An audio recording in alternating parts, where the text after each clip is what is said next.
Joo, ja tällä kertaa meillä on tommosen ohjauskulmatunnistimen kalibrointi. Siinä on tosiaan nyt noi kulmat pielessä. Mennään tästä säätökohdasta ja ohjauskulma-anturin kalibrointi. Tossa on noi ohjeet. Ja mennään tosta eteenpäin.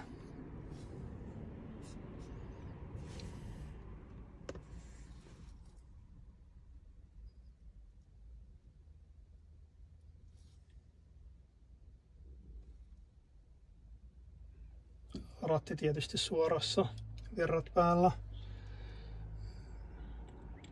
Nyt se pyytää virrat pois päälle ja taas päälle ja sitten OK. Kalibrointi OK. Toiminta suoritettu. Sitten mennään tähän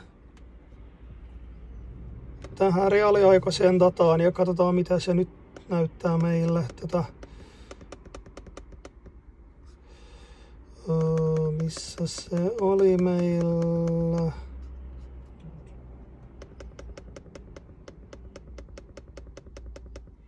Ohjauskulma.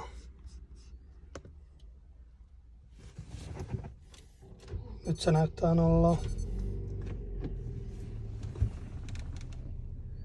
Ja valo on sammunut.